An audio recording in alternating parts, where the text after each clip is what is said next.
primer lugar, agradecerles la invitación a los dos comités y las palabras tan gentiles, embajadora.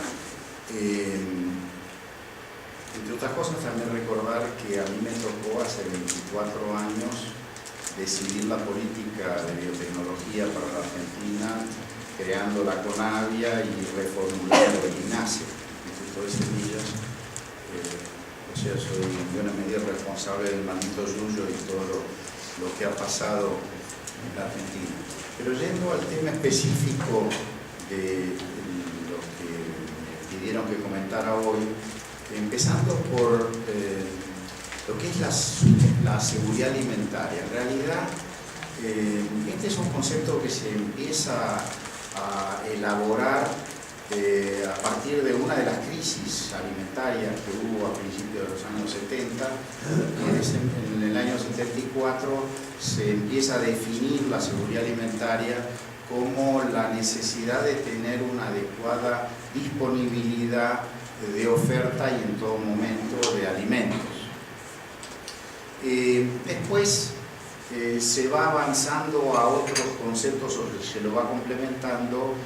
pensando ya no solo del lado de la oferta, sino además de la demanda, y entonces no solo se plantea este equilibrio físico entre oferta y demanda, sino aparte lo que tiene que ver con el acceso a los alimentos. Y finalmente lo que sigue vigente más o menos hasta hoy, que se van ampliando las dimensiones que se le da a la seguridad alimentaria, pensando en primer lugar en la oferta o equilibrio entre lo que se produce y lo que se consume, el segundo concepto, el de accesibilidad, el tercero, y que es muy importante, es decir, tratar de tener estabilidad en los equilibrios para evitar todas las fluctuaciones de precios y todos los impactos negativos que tienen las altas fluctuaciones de precios. Y el otro concepto muy importante y cada vez con mayor jerarquía, que es la necesidad de asegurar este equilibrio entre oferta y demanda de una manera sustentable, cuando hoy la mayor parte del mundo tiene agriculturas que no son sustentables. A lo largo de los últimos 20 o 30 años hemos tenido, y yo diría buena parte de la segunda mitad de las décadas del siglo pasado, había sobreoferta estructural de alimentos, y eso implicaba que la producción de alimentos no tenía las prioridades políticas que está teniendo hoy, como consecuencia de que se revirtió este fenómeno, y en lugar de haber sobreoferta estructural nos encontramos con que hoy estamos con una incertidumbre de que vamos a poder producir todos los alimentos que el mundo necesita de una manera sustentable, como decíamos, ¿no? Y eso tiene que ver con varios procesos. Yo diría de los más importantes es el proceso de urbanización, por lo que implica eso en el cambio de las dietas, que uno podría no darse cuenta de la importancia que tiene el cambio de las dietas hasta que hace algunos números, porque hoy el hecho de que buena parte de los países emergentes dinámicos como China, India y muchos otros de África e inclusive de América Latina están empezando a tener procesos de crecimiento económico y con mayor demanda acompañando la urbanización, implica que la gente de clase media empieza a pretender sustituir lo que comía antes, que podía ser maíz o trigo o soja o arroz, por carnes y lácteos. Y para hacer un solo numerito, si yo quiero cambiar una tonelada que consumo hoy de maíz por una tonelada equivalente de pollo, yo necesito no solo las 2 toneladas, es decir, el doble de tierra para sustituir uno por otro, sino que la carne de pollo tiene gran parte que es agua. Si uno piensa en términos de materia seca o en términos de energía, posiblemente yo cada hectárea que necesito para consumir con un producto agrícola la sustituyo en pollos con 4 o 5 hectáreas, o necesito 4 veces más superficie, y si pensamos en cerdo o en carne vacuna es mucho más. De manera de que acá hay una presión por la demanda de tierras, y más grave es todavía la eficiencia del uso del agua. Las actividades ganaderas requieren muchísima agua, y eso está planteando una incertidumbre muy importante, porque estamos planteando que las clases medias futuras van a ser altamente demandantes de estos productos, van a ir sustituyendo los productos estos. A esto se agrega además la demanda de las bioenergías, los biocombustibles y otras formas de bioenergías que compiten por los mismos recursos, y como contrapartida de eso, como vamos a ver enseguida, hay una serie de restricciones para el crecimiento de la oferta global de alimentos. 2 palabras rápidas para mostrar. Esto es algunas proyecciones de CEPAL de cómo va a estar estructurado los porcentajes de clase media hace 2 o 3 años, cómo se proyecta para los años 30, donde la mayor parte de la clase media mundial va a estar principalmente en los países de Asia, y eso implica que cuando teníamos la situación del 2009, la mayor parte de las clases medias tenían niveles de consumo per cápita de carnes y lácteos totalmente saturados, mientras que las clases medias de las próximas décadas son clases medias que no consumían carnes y lácteos y ahora quieren consumir esas carnes y lácteos, y eso implica una demanda muy importante de estos productos, y yo diría de recursos naturales. Mostrándolo en términos de cuánto va a aumentar la demanda de distintos tipos de bienes en función de esto que estábamos diciendo. Como vemos ahí, los aceites vegetales, las carnes y los productos lácteos van a crecer en la demanda per cápita mucho más que lo que va a crecer, o que lo pronostica la OCDE o la FAO en materia de crecimiento de arroz o trigos, inclusive de granos forrajeros. Del lado de la oferta, y que hace un poco a la conferencia de lo que vamos a hablar hoy, ¿no? En realidad, el problema que estamos enfrentando hoy es la capacidad que vamos a tener para aumentar estos alimentos que yo llamo caros en términos de recursos naturales, y de una manera que proteja el ambiente, ¿no? Y ahí tenemos serias restricciones de oferta en materia de agua y de tierra para el futuro, y además un planteo mucho más serio, que es que buena parte de la agricultura mundial se está haciendo de una manera que no es amigable con el ambiente, ni con la conservación de los recursos naturales, ni con la reducción del impacto de los gases invernaderos, o una agricultura más amigable desde el punto de vista del cambio climático. Esto implica que muchos sistemas intensivos que se están desarrollando en agricultura en Europa, Asia y en ganadería en general, y también en cualquiera de los países donde estos sistemas son intensivos, necesitan reverse hacia el futuro para tratar de ver cómo se puede bajar los impactos en el calentamiento global. Y la realidad que tenemos, además de esta falta de disponibilidad o presión y mayores compromisos para atender a los recursos, es que hemos visto que en las últimas décadas y las proyecciones hacia el futuro marcan insuficientes ritmos de crecimiento de la productividad. Y como vamos a ver enseguida, hoy en día no es solo productividad lo que necesitamos como senderos tecnológicos. Y eso tiene que ver con aspectos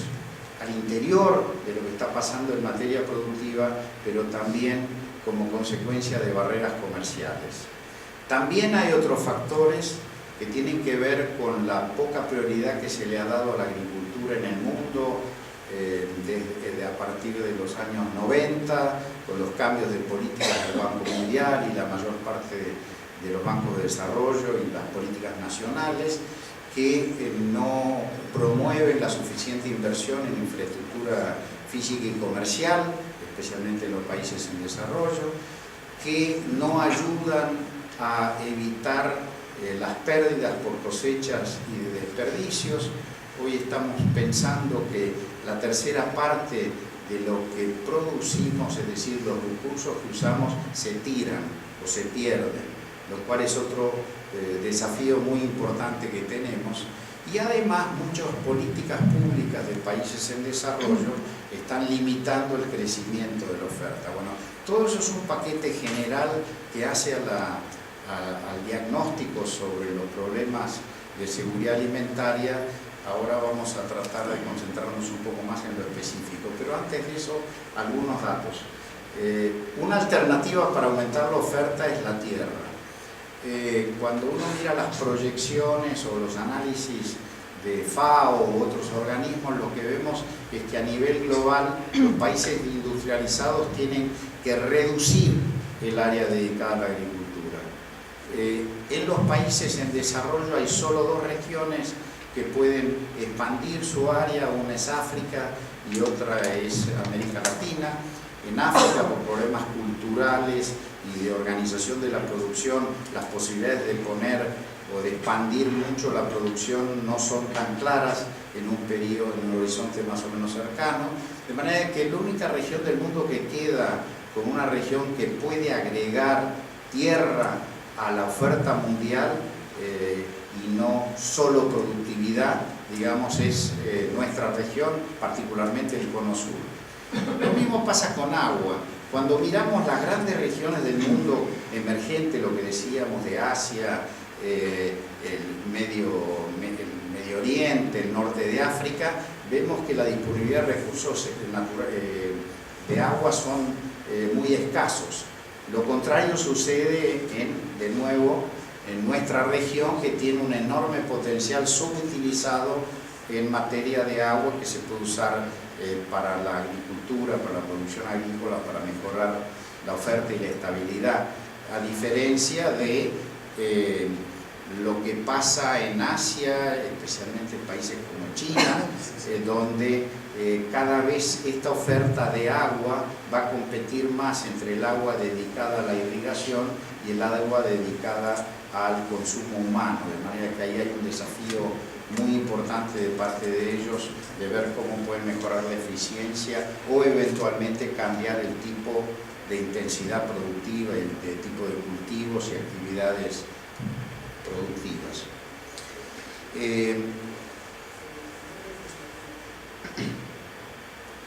¿Cuál es la preocupación que existe hoy?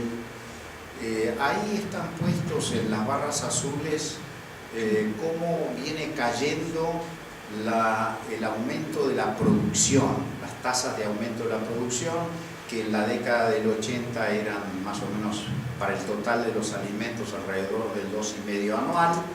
para la década siguiente bajaron a un poquito más del 2%, y cuando miramos las proyecciones en esta década,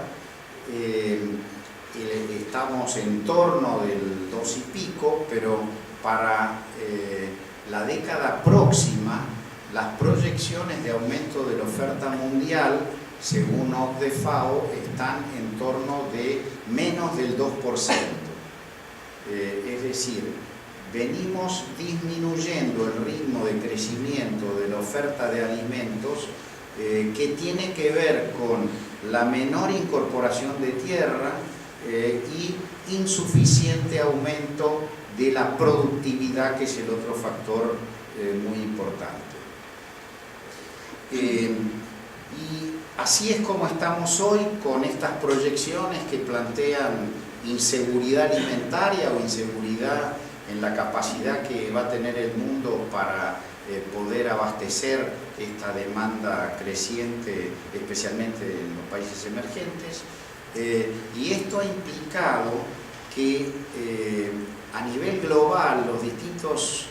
organismos o distintas instituciones que están siguiendo todo lo que es la gobernanza y las agendas internacionales, como puede ser el Grupo de los 8, el G20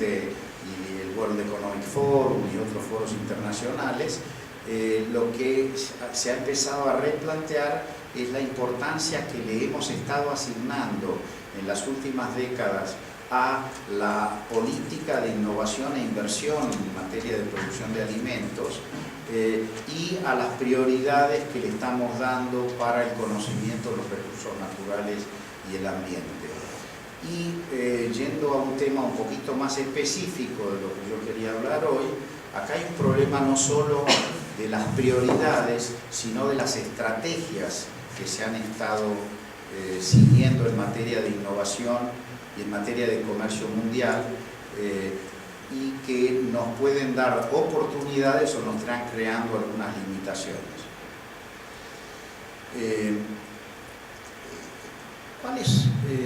Nosotros claramente lo que necesitamos es atender a estos desafíos que tenemos, que no es solo aumentar la productividad. Desde luego no tenemos más recursos naturales en general en el mundo y tenemos que aumentar la productividad. Pero el problema hoy es mucho más complejo. El problema es que además tenemos la necesidad de mejorar la eficiencia en el uso de los recursos. ¿Por qué? Porque, entre otras cosas, la excesiva utilización de recursos en muchas agriculturas, como puede ser la asiática o la europea, implica un consumo muy alto de energía, muy alto de agroquímicos, con todas las implicancias que tienen eso en materia de el calentamiento global y la conservación o el deterioro de las napas y los recursos naturales. Y a eso se agrega un problema adicional vinculado a la capacidad que tienen las innovaciones para atender a las variaciones y a los riesgos vinculados al cambio climático, lo que se suele llamar la resiliencia. De manera que el foco de los desarrollos tecnológicos futuros tiene que ver no solo con aumentar la productividad, sino con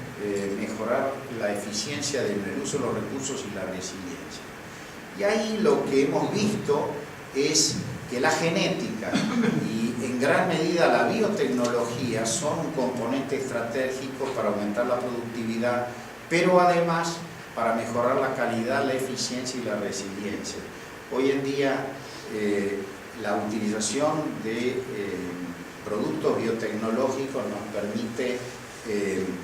no solo aumentar la productividad, sino, por ejemplo, reducir la cantidad de agroquímicos que usamos para combatir las pestes, las malezas, etc. De manera que la biotecnología está jugando un rol y puede jugar un rol muy importante en el futuro.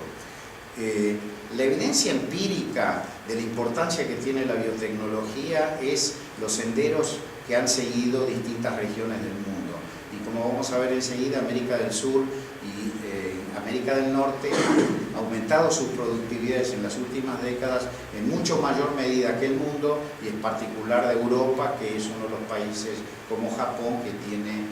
una serie de restricciones a la utilización de los productos biotecnológicos. ¿Cuáles son los problemas serios que enfrentamos hoy si queremos atender al problema global de sustentabilidad y seguridad alimentaria? Y bueno, acá hay, en primer lugar, una insuficiente inversión pública y privada en materia de investigación y desarrollo agrícola. El gran desafío es cambiar esto. La inversión pública no es solo un problema en la Argentina, sino es un problema global. El sistema internacional dejó de invertir lo que venía invirtiendo. En algunos países eso lo cubrió el sector privado, en otros países no. Y además hay un problema de enfoque respecto de las prioridades de investigación. En el caso del sector privado y especialmente en los países en desarrollo, y este tema lo vamos a abordar un poquito después los otros expositores, acá hay un problema de falta de incentivos y contextos para un aumento de la inversión privada, especialmente en productos biotecnológicos. Acá hay una cantidad de regulaciones para permitir la producción y el comercio de organismos genéticamente modificados, que es una traba a la inversión privada, inclusive la pública, pero especialmente la privada, en materia de investigación y desarrollo agrícola, y son regulaciones que no están basadas en ciencia, son prejuicios o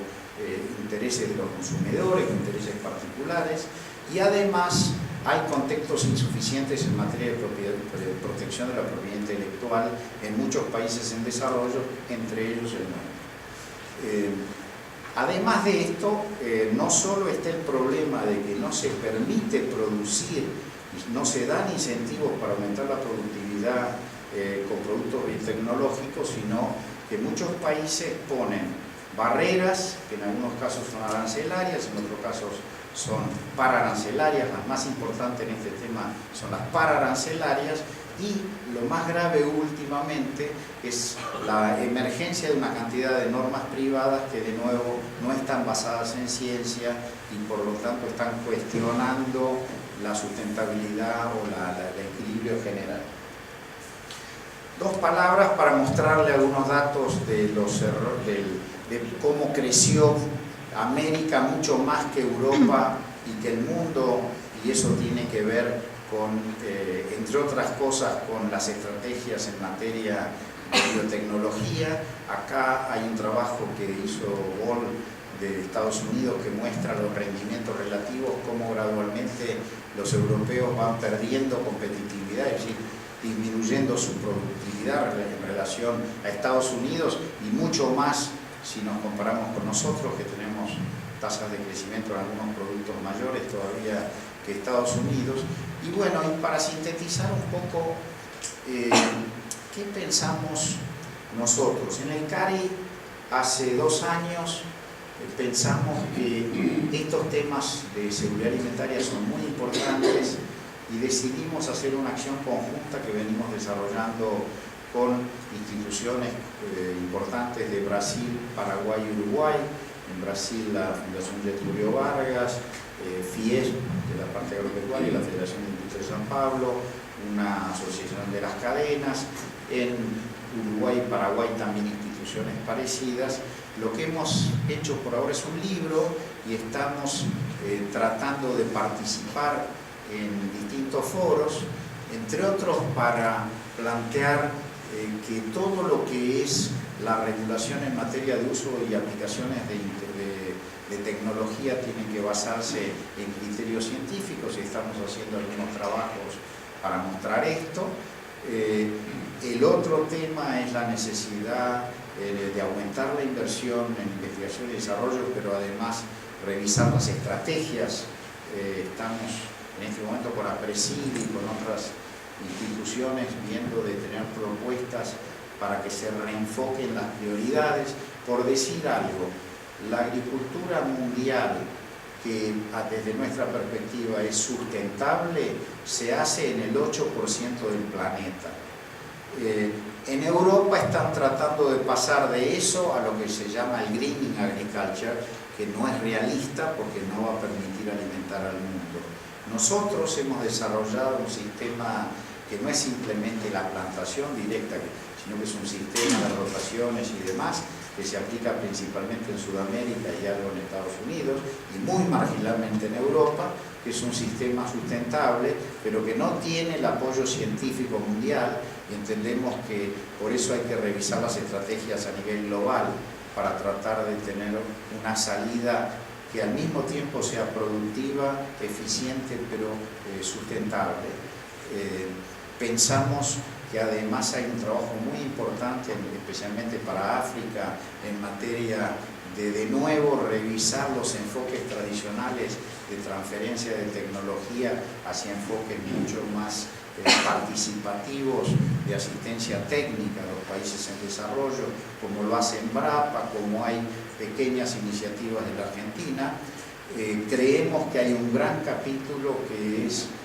tratar de reordenar todo lo que son barreras públicas y privadas en los distintos foros internacionales, y bueno, también para eso estamos abogando sobre todo por el peligro de las normas privadas